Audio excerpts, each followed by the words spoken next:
Today's session is called How to Promote STEM Through the Learning Environment, and it's worth noting straight away that I mean all learning environments. I myself have previously taught dance, drama, and PSC in secondary schools, and I think it's really important to go into this session recognising that we shouldn't just be promoting STEM within STEM subjects. It should be present in every learning environment across the whole setting at all levels within early years, primary, and secondary settings. This session will focus on exploring the current context, how stereotypes connect to STEM, and we'll explore the learning environment in terms of our interactions, experiences, and spaces. As ever, we're referring to the National Model of Professional Learning on the right. I hope this session will give you an opportunity to deepen your knowledge and understanding of this subject. Throughout will be some practical considerations that you might want to take and reflect on to aid your own inquiries and potentially use as a stimulus for conversations with colleagues to maybe spark that collaborative element as well. So to begin, I just want to set the context. There's a report called Aspires 2, which looks at science and career aspirations in young people. And the visual on the left, you'll see a few graphs, and that's really demonstrating that on the whole, learners aged 10 to 18 are interested in science and think the work of scientists is valuable. Other than a slight dip with the 17 and 18-year-olds, it also reveals that learners think it's important to learn science, and yet at an industry level, we're still not seeing that interest reflected in uptake of post-16 destinations. In addition, we're still seeing a lack of representation from women and those with Black and ethnic minority backgrounds. So the report says, and that's summed up in the visual on the right, that we need to focus on doing two things to change this. We need to change how we think, and we need to change what we do. Now, the report is quite substantial, and I would recommend going away and giving it a skim to get a flavour of it, as it's really interesting. And my colleague Janie is on the chat pane today, and we'll be posting different links in. So this might be one of the links that I have put there. But the part we're going to focus on in this session is changing how we think in terms of foregrounding equity, so acknowledging how social inequality drives aspirations and self-identity in science, and how equity and social justice should be placed at the heart of STEM education in order to try and improve participation. We're also going to focus on changing what we do and addressing our educational practices, which for us today means looking at our learning environments.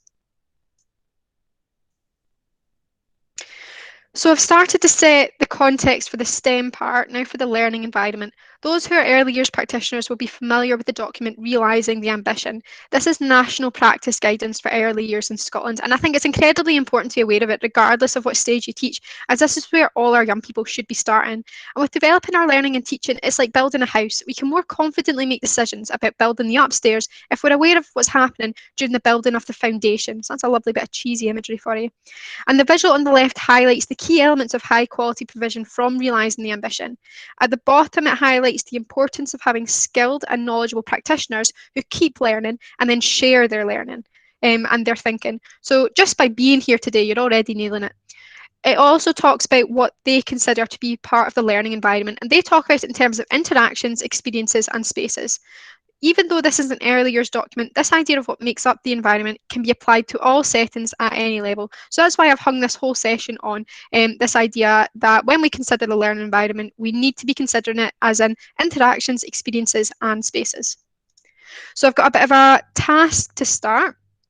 The task is that I'd like you to go to Menti by either typing in the address and code on the screen into your phone or by clicking the link that Janie will be putting into the chat. And the task is that as a group, we're going to be considering what the stereotype is for a scientist by writing down words in the Mentimeter and creating a word cloud. So a stereotype is a widely held belief or generalisation about the behaviours, characteristics and roles performed by specific groups of people. So when we're looking at a stereotypical scientist, we need to be thinking of associated words or phrases, likes and dislikes, and expectations in terms of skills, appearance, aspirations, personal qualities, and educational attainment. I'll give you a few moments to do that, and I'll quickly flick to the Mentimeter to watch as the ideas roll in.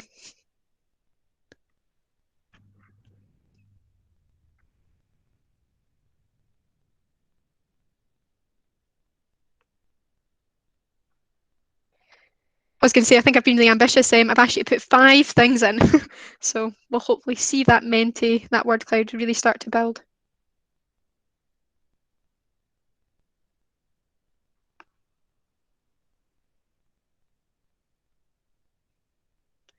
Excellent. So some of the words we've got is genius, mad, clever, alone, crazy, driven, goggles, geek, man, eccentric, male again, clipboard.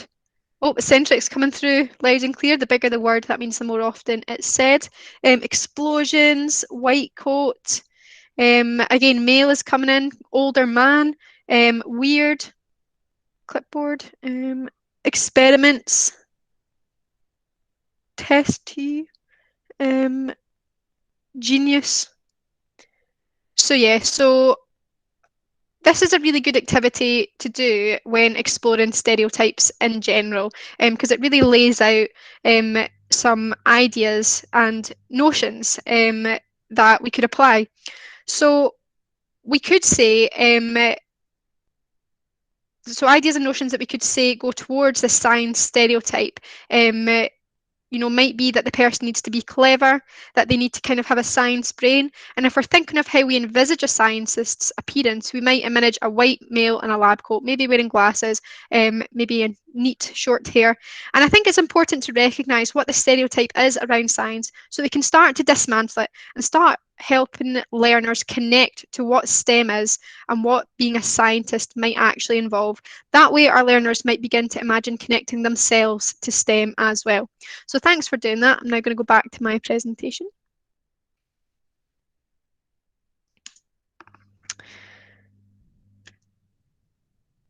And it's also worth noting that the stereotypical idea of a scientist isn't the only stereotype we have to be dismantling when trying to improve participation in STEM.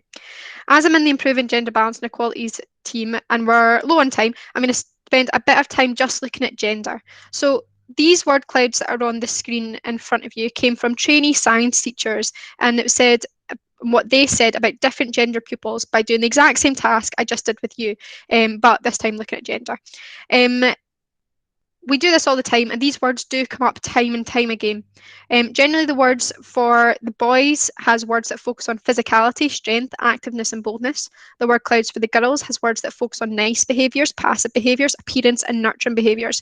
To even pick a few choice words out from these clouds, the boys one has inquisitive, smart, technical, clever, physics, curious, bright, Lego, willing, and logical. The girls have organised, intelligent, Lego, hardworking, but overall, I would argue that more of the words connected to the boy stereotypes could be interchangeable with the stereotype for scientists. Than the words would be interchangeable for the girls. We know that stereotyping gets reinforced unconsciously and sometimes consciously throughout a child's life. And when children finally come to consider this idea of them becoming a scientist, although they would probably tell you that any gender could do any job, unconsciously they might associate the role of a scientist more with males than with females because the stereotypes of a male fit more clearly with the stereotype of a scientist. To continue looking at gender stereotyping for a moment, we're going to look at toys. And please stick with me for this point because I don't really make it very quickly. These are some of the messages that children are getting from when they're young, and this data was collected on the run-up to Christmas in 2015 from adverts aimed at children, shown when they were likely to be watching TV. The toys aimed at the boys are on the whole more physical, more aggressive, and a number of the toys promote problem-solving opportunities, which can be connected with promoting spatial awareness skills, which help develop your math skills. The toys aimed at girls help to promote being creative, social, and nurturing. So just in your own heads, think of some examples of toys or activities for young people that promote and develop spatial awareness. If you can play, build and manipulate objects, you get a better understanding of how things function. Activities that link concrete 3D shapes with their 2D representations, so pictures, help learners develop the concept of abstraction and lays foundations for later work in 3D coordinates and vectors. So this is just one example. It's not just about shapes, it's about positioning, logic and problem solving skills. The children in these toy adverts could be said to act as role models, and if children see different genders being allocated different toys, that could affect what they think they should like and do.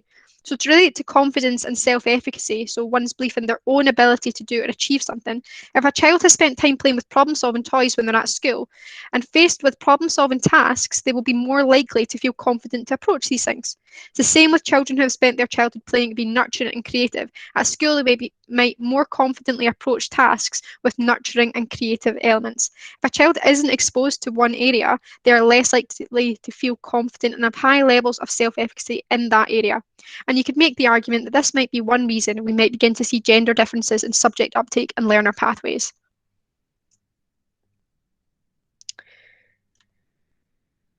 And then this begins to translate into how children feel when doing specific subjects. So this graph highlights data from the PISA 2015 report, looking at the percentage of people who say they are just not good at maths, and that's on the vertical, in relation to marks they actually achieved on the horizontal.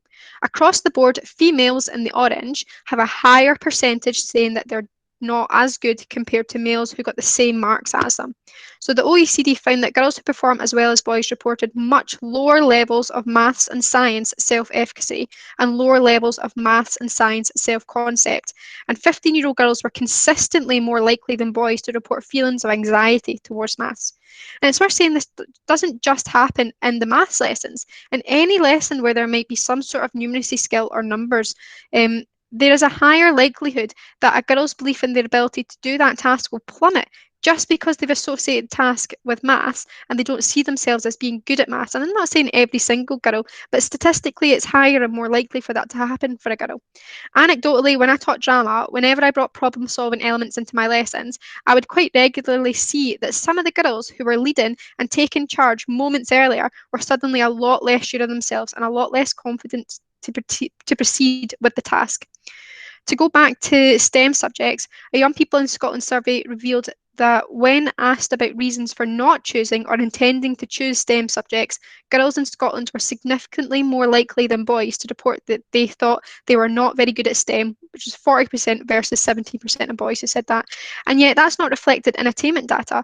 Girls have actually been slightly outperforming boys in the likes of maths. So even though girls are performing better, they're still saying that they're not as good at it, revealing that there is a problem with regards to self-efficacy in STEM for girls. And then we see the impact of that in terms of participation in subjects. And I would argue that if you don't feel like you can do the subject, you're less likely to take the subject further than you need to. We can see in this graph that girls have low uptake in terms of chemistry and physics. There does seem to be a gender balance in maths and chemistry, but when we began asking learners why they take subjects, boys were more likely to say they took maths and chemistry because they enjoyed them and were considering careers in them, whereas girls were more likely to say it was a stepping stone to a different career and they weren't interested in taking it past gaining a qualification in it. It was more of a tick box. And that is reflected in the uptake of maths at advanced higher level. We see a balanced uptake with girls slightly outperforming boys in Nat 5 and higher exams. And then come advanced higher, we have a big drop off of girls taking advanced higher. And we need to be considering how much the impact of gender stereotyping is impacting self-efficacy and participation within STEM subjects as a whole, and how much this stereotypical idea of what being a scientist or an engineer or a mathematician means as having an impact on self-efficacy and participation. To look at aspirations, draw in the future survey asked children aged 7 to 11 to draw a picture of the job they wanted to do when they grow up. Over 20,000 children took part, and the results found that children's aspirations appear to be shaped by gender-specific ideas about certain jobs. Boys overwhelmingly aspire to take on roles in traditionally male-dominated sectors and professions. Gendered patterns also emerge in STEM-related professions. Over 4 times the number of boys want to become engineers compared to girls. Moreover, nearly double the number of boys want to become scientists compared to girls. By the age of 7, girls and boys tend to already have quite clear views on what they want to do and where they'll fit in terms of jobs. It's our job to make sure that gender stereotype is not hindering pupils when they approach tasks, subject choices, and considering different learner pathways. It's also our job to make sure pupils are not basing their understanding of an industry on stereotypical ideas, like a stereotypical scientist, so that we begin to dismantle stereotypes across the board to make STEM more accessible and inclusive for all. And very quickly, I think it's important to understand the expectations that young people have for themselves, but also the expectations that parents and carers have for their children. And again, we're seeing patterns that parents are still leaning towards having gendered ideas about jobs for their children. This all helps to further our understanding of how far we still have to go with addressing stereotyping around gender in industry. That is something we should be spending time giving thought to. So my key message when looking at how stereotypes might impact self-efficacy, participation, and aspirations is that we need to be actively putting in place interventions to mitigate and offset stereotyping within the learning environment. We need to challenge notions of STEM as being hard, difficult, or for the clever, and the idea of there being a science brain. We need to challenge ideas about who does science and what gets recognised as being good at science. And we need to challenge notions of clever science and masculine science and ensure we're not unconsciously restricting access and resources for certain groups of young people. And we need to begin by really looking at our learning environments. And as we go through, we're going to look at interactions, experience, and spaces more deeply and reflect on practical considerations to help mitigate the impact of stereotyping and actively promote STEM. So we're incredibly present within every learning environment. So the interactions we have with learners become part of that learning environment. Our interactions help to create conditions for learning within that environment and can massively impact on how learning is received. On this slide is Allport's scale, which looks at the nature of prejudice. We're going to go through some phrases and consider how some statements might connect with the nature of prejudice. So the first kind of point of this, or the bottom of the pyramid foundation, is antilocution. I might be pronouncing that wrong, and please correct me if I am. And which is any kind of negative speech or images about a group of people, usually purported by the in-group. So some examples of that might be, you overhear a parent saying that girls are too emotional to go into STEM. During imaginative play, the boys decide that only they could be the scientists and only the girls could be their assistants. You overhear a 4-year-old boy saying that women are bossy. So this is really looking at, stereotypes, bias, everyday sexist language, which we as practitioners should be intervening and kind of having conversations around about those things so that it doesn't progress past this point. We then move on to avoidance. At this stage, members of the in-group avoid interaction with people from the out-group. So no direct harm, but it may cause isolation and may also reinforce beliefs formed at the first stage. So it might be a teacher seeks out specific pupils to pitch STEM subjects to, purely based on their own unconscious bias. Teacher only tells the boys in the class about a STEM opportunity. So at this point, I'd like to talk a little bit about the difference between positive action and positive discrimination, because this comes up quite a lot. Positive discrimination is still discrimination and should be avoided. Positive action, I would say, is when you put an extra intervention in place because you've noticed an imbalance or you need to be trying to offset a societal inequality. Quite often, this conversation comes up when people are organising girls-only events for STEM subjects. If a setting was to hold a STEM event and realise that they had very low uptake from girls, then it could be considered to be a positive action to then hold another event for girls because you're reacting to an imbalance. If your first step, though, is to hold a STEM event for girls and not provide boys with an opportunity to gain the learning offered at the event, that could be argued as positive discrimination, which is discrimination. There may be a place for girls-only events. It's kind of a hot topic. However, I would argue that girls-only events do not really deal with the underlying issues around self-efficacy, participation, and aspirations as a result of gender stereotyping that I laid out earlier. So if people truly want to improve self-efficacy, participation, and aspirations around STEM, then we need to be putting in approaches that are embedded in our learning and teaching, rather than having a one-off event or initiative. We need to be combating the root of the problem. So to continue on up the pyramid, next one, discrimination. So this is opportunities and services denied to those from the outgroup, and active prejudice begins. And so a teacher convinces a pupil to change their course choice form. A letter to families encourages smart boys to take part in an opportunity. And then we look at physical attack, more harmful behaviours, justification of physical attack based on the stages below in the pyramid, and dehumanisation of outgroup justifies violent acts. And so when I kind of looked at this one, this is what it translated to me as: the only girl in the physics class is constantly put on the spot and made to prove herself. So I'm not saying that this is happening in every setting, but I think that all of the things I've put in this pyramid, I have heard stories about anecdotally, I have seen for myself in some cases, and so I think it is really important to understand how and why we need to start at the combating stereotypes and bias in everyday sexist language so that it doesn't get to the point where pupils are feeling put on the spot and exposed and that kind of thing.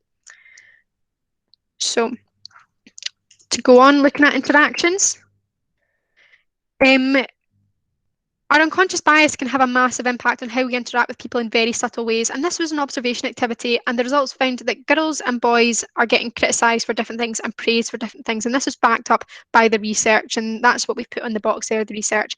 So it was observed that girls get criticised for work content and praised for good behaviour and effort, and boys get criticised for behaviour but praised for work content, ideas, the processes they went through to solve a problem, and understanding.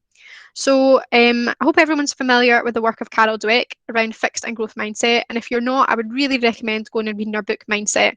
And if you are familiar, do you notice that what the boys are getting praised for is task and process related?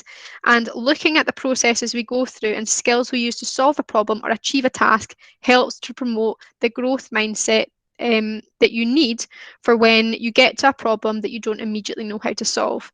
Getting praised for effort and behaviour doesn't really help to develop that growth mindset. Now, effort is required to achieve these outcomes, and we should still feel that we can praise hard work and effort, but it's also worth ensuring we're commenting and praising the specific problem-solving processes or learning techniques that these young people have gone through, as that's where the understanding comes from, and that's what a young person needs to employ when they get to the next problem. So these observations took place across different subjects, so they're not maths or STEM specific. However, bearing in mind that maths anxiety is an issue, emotions are more likely to be heightened in lessons where that have more numeracy elements, and there is a danger of the result for girls or even for anyone who experiences maths anxiety of having an even quicker loss of confidence when they're struggling. So when we're thinking about our interactions within our learning environments, it's really worth looking at how our words that we're using are having an impact on a pupil's participation within that lesson and within that experience, and how that even might impact their self-efficacy. So sticking to the theme of word choice, something else I very quickly wanted to look at was jobs and attributes we ascribe to jobs. All these words are words that we could generally connect with qualities needed to be a nurse. But all these words, so strong, intelligent leaders make tough decisions, funny, skilled, and confident, are all words that are also vital qualities to have for this job. However, generally the words on the previous slide are used, and if you notice, so I'll just go back to the previous slide, so those words were caring, gentle, empathetic, compassionate, supportive, sensitive, and making a difference. We could connect these words with the girl stereotype. And girls might find it easier to connect to these words because of the unconscious stereotyping than they might towards these words. Or even the males. The males might more strongly connect to these words, so might not consider nursing as an option because these words haven't been pointed out to them. So by only choosing to describe the nurse using the previous slide's words of caring, etc., we might be making very subtle and unconscious reinforcements of connecting nursing to women. To look at a firefighter, these words, so strong, intelligent leaders make tough decisions, funny, skilled, and confident, are normally used to describe the qualities needed for this profession.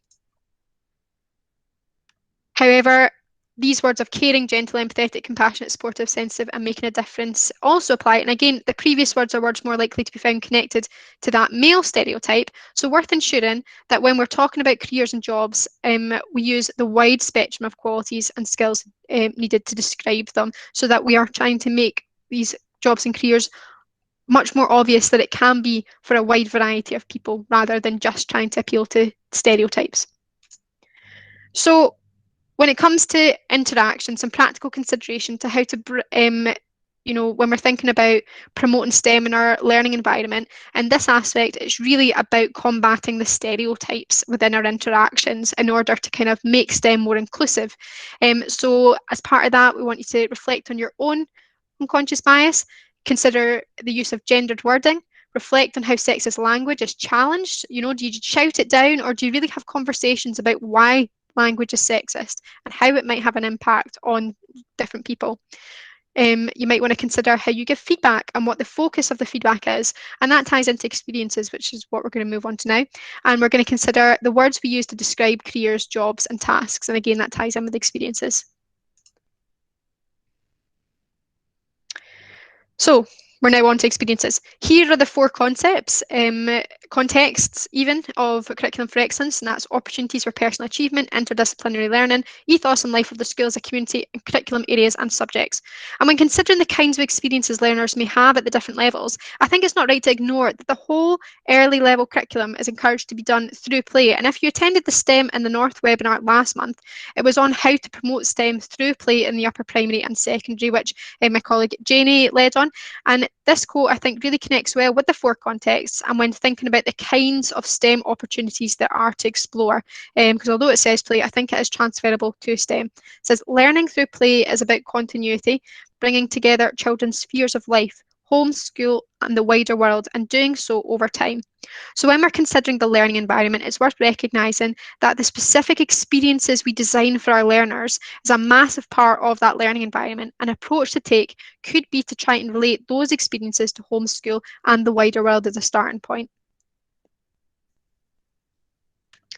And just as a reminder, because this is the slide you saw earlier, the experiences we provide can either go towards reinforcing stereotypes or dismantling stereotypes.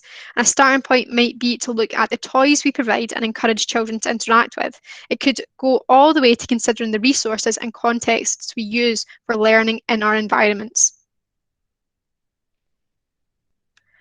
And a massive part of our experiences is about enabling learners to develop skills for the future. Are we creating a wide variety of opportunities for learners to use, develop, and reflect on their meta skills? The experiences we create will massively tie into our interactions, and we need to be reflecting on how we are talking to learners about their skills. So practical considerations would be constantly reflecting with the learners on the skills being used in the different learning experiences. We need to be also actively designing experiences that promote meta skills in all our curricular areas. I'm sure this can be done in a lot of ways, but some that spring to mind are creating experiences that are open-ended and process-orientated, meaning that you focus more on the process of doing the activity than actually what is produced at the end. This will enable a bigger focus on creative thinking and problem solving skills. And you can do this through what if or imagine if scenarios, simulations, or design briefs. So if I was to give an example from dance, because as I said at the beginning of this presentation, it's not just about bringing STEM into STEM, it's about thinking about how we can bring STEM skills into all our learning environments. So we've got to start to think about how we might connect to different curricular areas. So if I was to give an example from dance, I might say to my learners, imagine you are a dance teacher and three of your students are in wheelchairs. You've been given infinite money to build a new dance space as the last dance space was not accessible for all of your dance students. Design a new dance space. For that task, you need to have an understanding of the nature of dance, which ties into the curricular area, as well as needing to use problem-solving skills to fix this problem that the current dance space is not accessible. So bringing in your STEM skills in a real-life context. In history and drama, you might ask learners to be part of a simulation where you give them a character card of a character from the past and a list of historically accurate items that character has and a daily budget realistic to the time period, and ask them to plan how they will live for a month and plot out the story of their characters while problem solving around the budget and the needs of their characters at that time period. You might even go pure Sims and jump days ahead or throw in plot twists for their characters to deal with as they go. And with regards to design brief, I saw a fantastic example that came from Daydream Believers, which if you're not aware of them, is well worth looking at all their free resources and lesson ideas on their website. The design brief was called the Van of Dreams, in which the learners were told that they'd been gifted a van which was to serve the community in some way by offering some sort of service or experience. So there you're tying into business management and technical. Loads of ways that you can start to bring meta skills, which are highly utilised within STEM, into any subject and learning environment.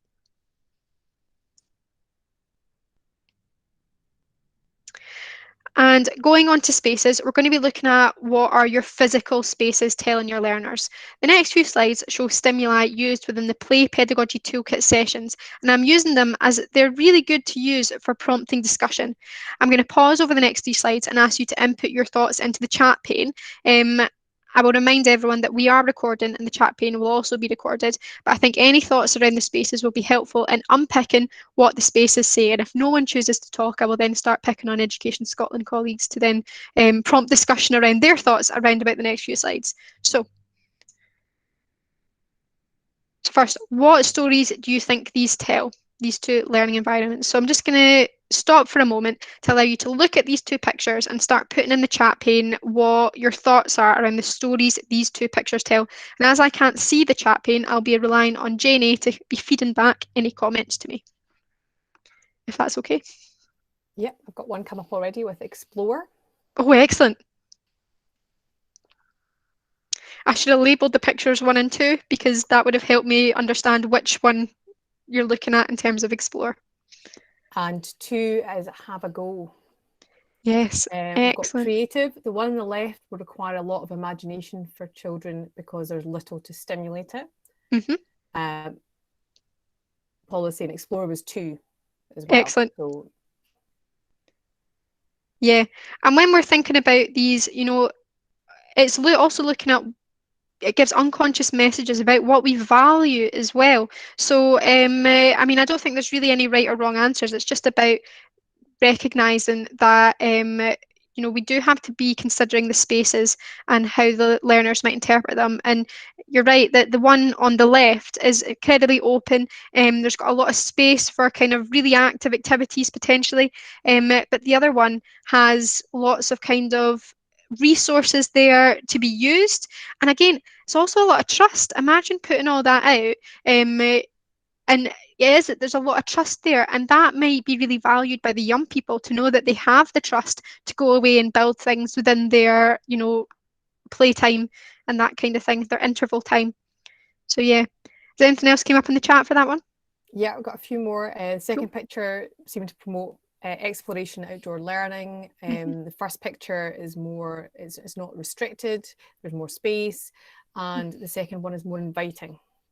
Do you know what? You're being a lot more positive than I thought was going to happen, which is excellent. Because see, when I look at that first one, I just think it's really grey and boring, and there's a lot more kind of colour and natural elements coming in the second. So I'm glad that people can still see the positives in the first one, and that's really good for even my thinking around about that as well. So thank you for that. I'm going to move on to the second slide now. So again, what stories do you think these two different pictures tell? Maybe label them 1 and 2. One is the one on the left and 2 is the one on the right.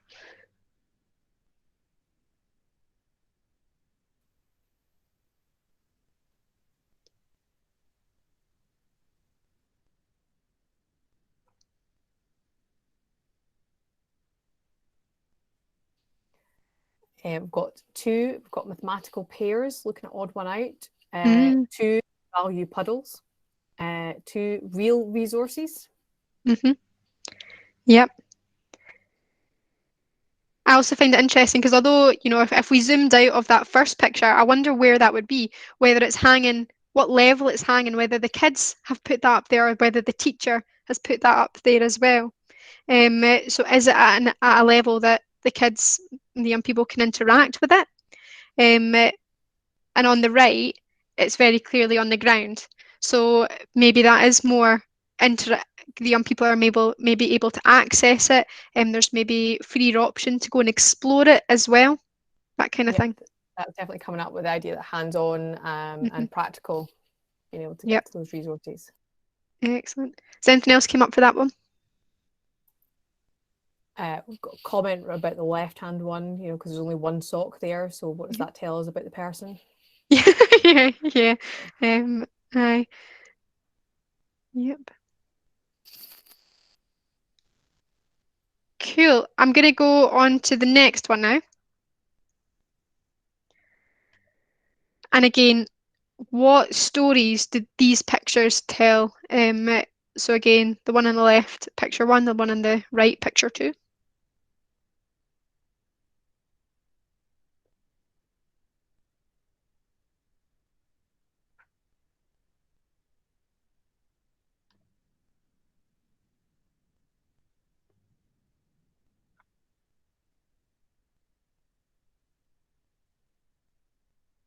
Anything coming through in the chat? Yep, we've got 2 tells us your story, 2 a bit more collaborative. I put what I felt about 1 is quite directed. Mm-hmm. Yeah, for me, the difference between the two is that you feel that in the second one, the young people have came together and they've chosen, where they're going to write on the bit, and there's maybe more freedom to move spaces, see what other people are doing. It just seems to be, you've got that co-creation and collaboration aspect. The first one, it's all very neatly laid out, which for some tasks might be, required, but it's all very laid out. And when we think about, going back when I said how we're valuing our learners, and in the second one, there's a lot of autonomy valued, and a lot of independent learning may be valued there. I'm interpreting it as, and in the first one, sometimes it could say, I'm going to organize all this for you, and the most important part is the activity, when actually the designing of the activity and the kind of recognizing, having that discussion, well, what do I need for this activity? Where am I going to get it? How am I going to organize myself for this activity? That's maybe missing a little bit in the first one.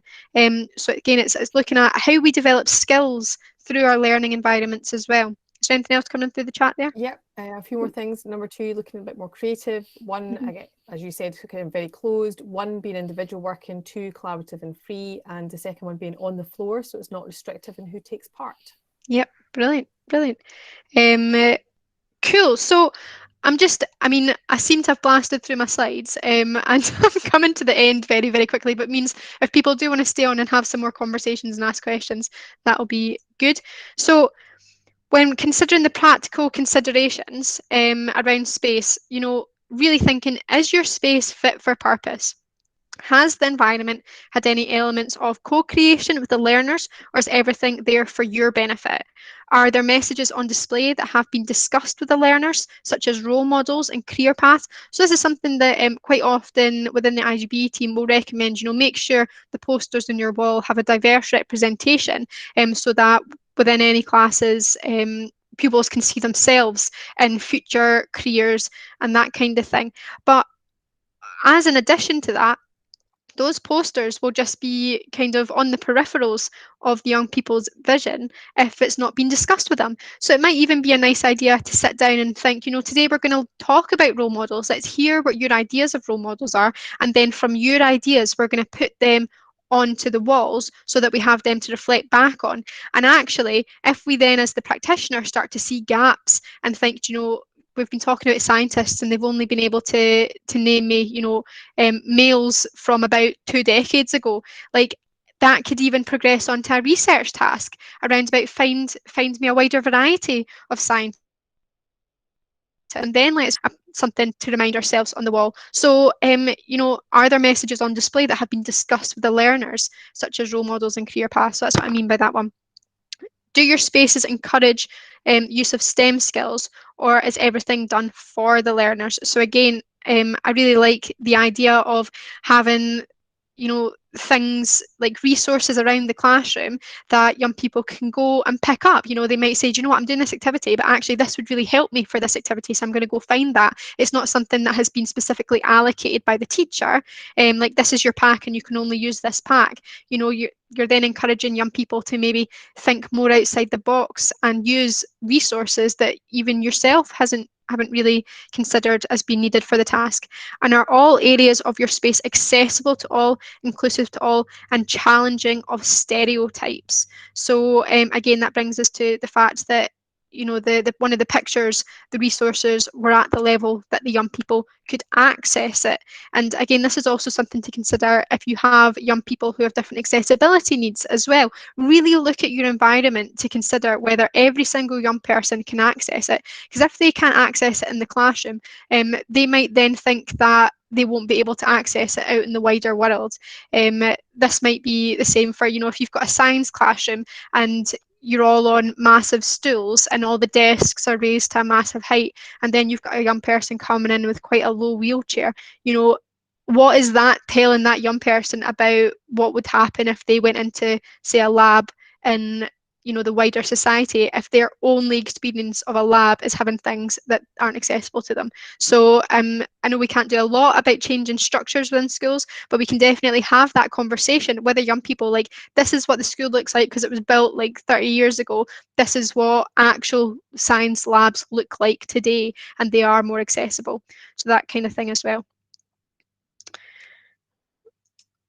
So, I hope I've given you food for thought today around how you can promote STEM in the learning environment in terms of interactions, experiences, and spaces. So, my key message is that we need to be combating all stereotyping that might unconsciously happen through interactions, experiences, and spaces by actively putting in place interventions to mitigate and offset stereotyping within the learning environment. We need to be looking at our word choice and putting the focus on meta skills. We need to be actively creating experiences that put STEM meta skills, and creative skills within all our curricular areas. We need to be reflecting on what unconscious messages our spaces are telling our learners about what we value and what our expectations of them are. And across the board, we need to be challenging notions of STEM as being hard, difficult, and for the clever, and that idea of being a science brain. We need to be challenging ideas about who does science and what gets recognised as being good at science. And we need to challenge notions of clever science and masculine science and ensure we're not unconsciously restricting access and resources for certain groups of young people.